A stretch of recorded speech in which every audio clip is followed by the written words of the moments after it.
Radio was responsible for many great inventions. The ladies in particular took to their hearts one such development, the daytime serial. Now, this kind of drama was unique and owed its success, I imagine, to the fact that it dwelt on real kinds of problems that were solved 5 days a week. The characters became family friends. Listeners wrote with advice, sent anniversary gifts, holiday cards, and remembered birthdays. It didn't take long for the daytime serial to be known affectionately as the soap opera, named after the sponsors. Let's listen in. Oh, Lorenzo Jones. The rocky road that winds through Joyland Amusement Park, the Jones' latest venture, is paved with good intentions, the chief of which is Lorenzo's plan to sell his newly discovered sulfur water as a cure-all. He's persuaded Belle to let him try it out, using their chicken barbecue stand as a base for operations. Lorenzo's nephew, Henry Whitcomb, thinks, as always, that his Uncle Lorenzo has something there. Henry's wife, Nellie, suddenly stage-struck, is interested in a screen test ever since a moving picture director working with a group of actors in Townville has casually asked Nellie to come over and watch them work. Today, Lorenzo, Belle, and Henry are at the barbecue stand preparing for the first customers to try out Lorenzo's sulfur water. Let's listen. All right, Henry, now if you'll grab hold of the other end of this barrel of sulfur water, we'll set it right here on the counter of the barbecue stand. Now, Lorenzo, you and Henry be careful. Don't knock over those glasses and dishes I've stacked up. All right, we'll be careful, Aunt Belle. No, easy, Henry. Henry, turn her this side with the spigot facing us. Yeah. That's right. There. Now, my good wife, we're ready for the crowd that'll come here today to try out my sulfur water. Well, dear, I only hope your new health drink won't interfere with the sale of my barbecued chicken. Well, Belle, you see, the healthier they get imbibing my super sulfur potion, the more portions of chicken we'll sell. That's right, Uncle Lorenzo. Sure. The healthier I feel, the more I want to eat. Gee, do you think we'll have a big crowd out here today? Well, big crowd, Henry. Well, here comes the first auto of the cavalcade now. You'll find people coming out in droves, thanks to the power of American advertising genius. Another $50 worth of handbills judiciously distributed, and we'll have everybody in the world calling for sulfur water. Well, dear, maybe you're right, but aren't we supposed to have a permit or a license to sell a health drink? Well, a permit to help people regain their vim, vigor, and vitality? Well, Belle, who ever heard of the Good Samaritan with a druggist license, huh? I suppose I'm wrong, but things are always happening to us, and... The following program will be interrupted for any important war bulletins.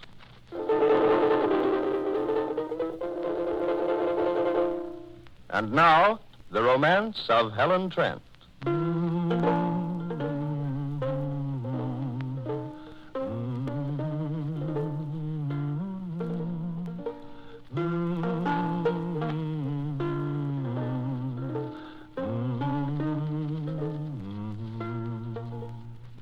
The romance of Helen Trent. The real-life drama of Helen Trent, who, when life mocks her, breaks her hopes, dashes her against the rocks of despair, fights back bravely, successfully, to prove what so many women long to prove in their own lives, that because a woman is 35 or more, romance in life need not be over. That romance can begin at 35.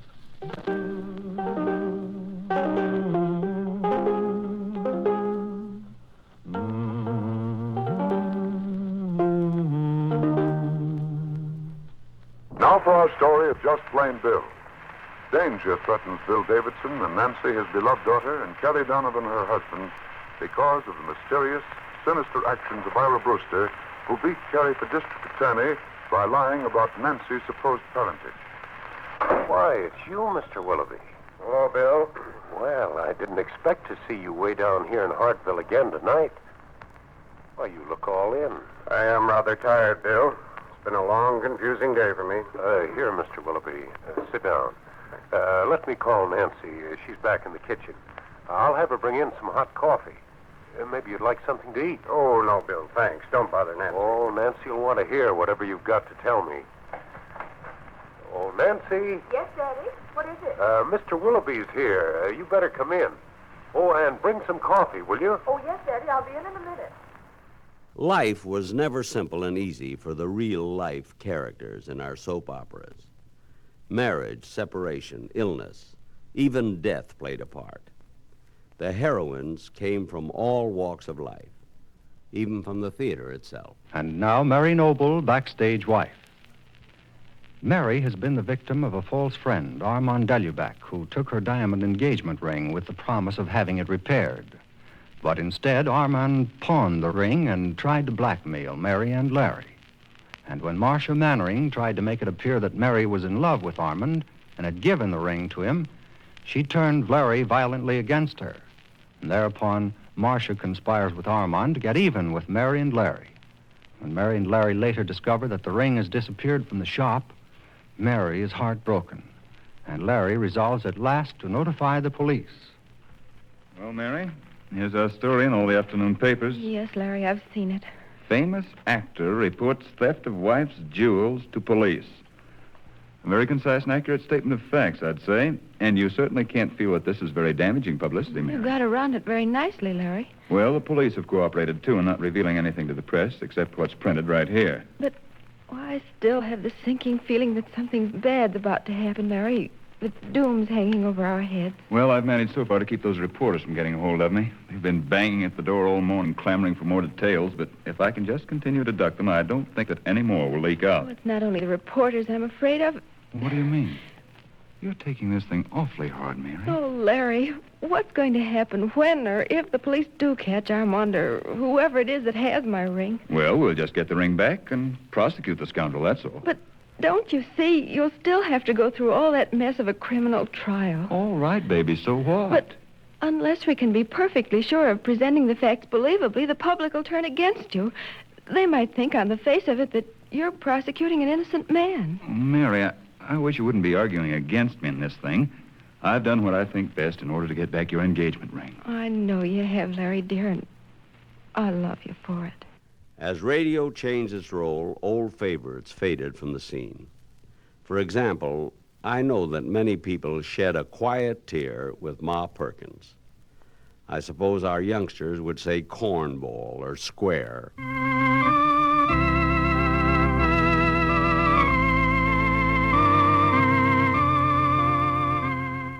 And now, CBS Radio brings you Ma Perkins.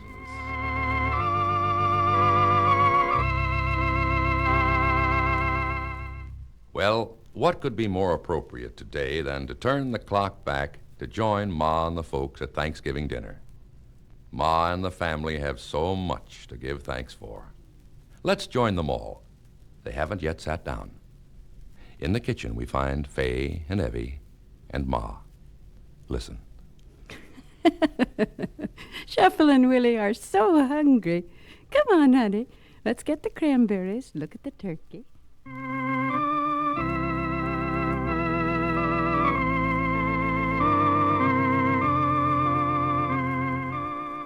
And now, here's Ma again.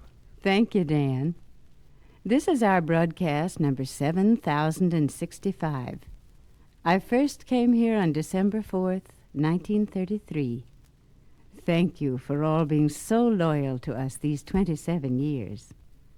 The part of Willie has been played right from the beginning by Murray Forbes. Shuffle was played for 25 years by Charles Eggleston, and for the last 2 years by Edwin Wolfe, who was also our director. The Fay you have been hearing these past few years has been Margret Draper, and the part was played for many years by Rita Ascott. For 15 years, our Evie has been Kay Campbell. Helen Lewis plays Gladys, and Tom Wells has been played by both John Larkin and Casey Allen. Our announcer is Dan Donaldson. Our writer for more than 20 years has been Orrin Tavroff. Ma Perkins has always been played by me, Virginia Payne.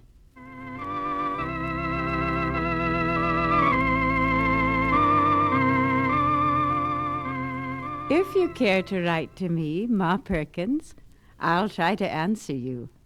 Goodbye, and may God bless you.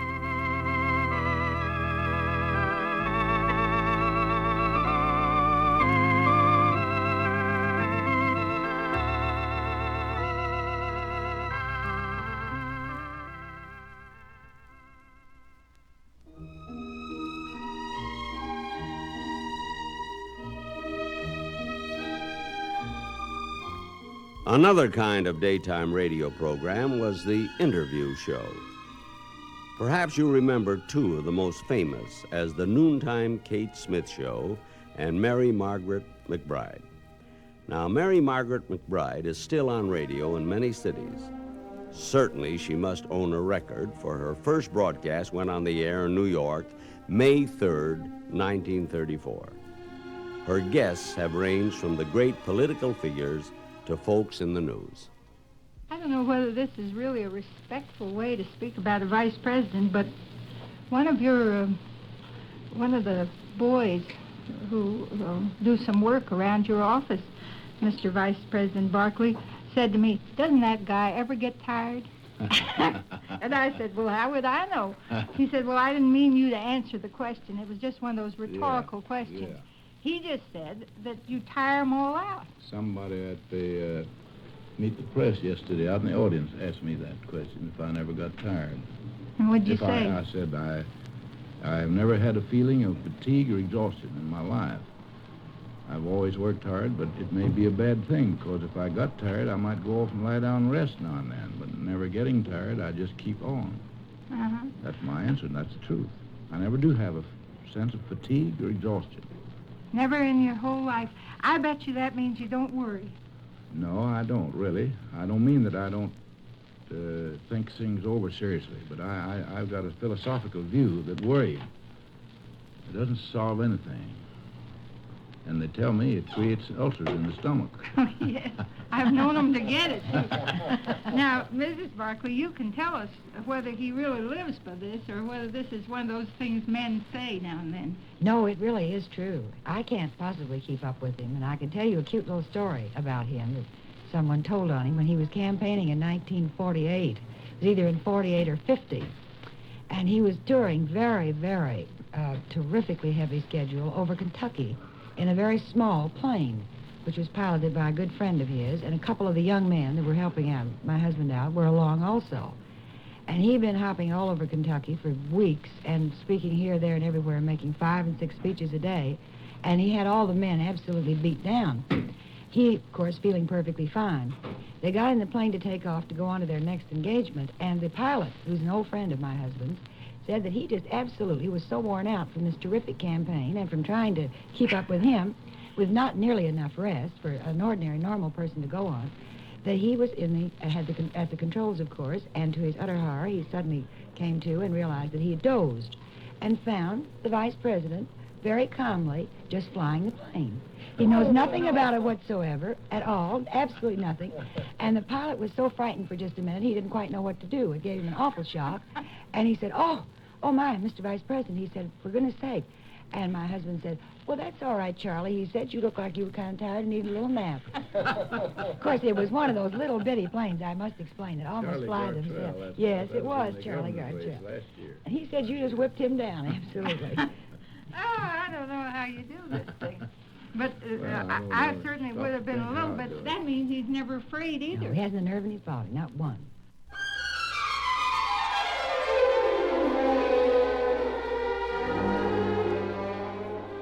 Now, back around 1926, radio invented something else: sponsors. Sponsors have provided comedians with more jokes than the Los Angeles smog. Red Skelton made his first radio appearance in 1937 on the Rudy Valley Show. And soon after, he was credited with this comment: "The longest word in the English language is the one that follows." And now a word from our sponsor. But one of the reasons both radio and television were able to provide free entertainment of the highest caliber was the advertisers who paid the bills. I'm sure you'll find a chuckle or two in these famous radio commercials. The first you hear is from Interwoven socks, reputed to be the first singing commercial. The singers are the famed Billy Jones and Ernie Hare, who were known as the Happiness Boys. How do you do, everybody? How do you do? Gee, it's great to say hello to all of you. I'm Billy Jones. I'm Ernie Hare. We're the Interwoven pair. How do you do, do-do-do-do-do-do? Smoke rings, come smoke rings, while a Chesterfield brand. Barbasol, the brush with shaving cream supreme, leaves your face so smooth and clean. Pepsi-Cola hits the spot, 12 full ounces, that's a lot. Twice as much for a nickel, too. Pepsi-Cola is the drink for you. Rinso white and Rinso bright. L-A-V-A, L-A-V-A. This is Sandy Becker saying, keep cooking with Crisco. It's all vegetable. It's digestible. Longines is not lightly called the world's most honored watch, for Longines watches have won 10 World's Fair grand prizes and 28 gold medals.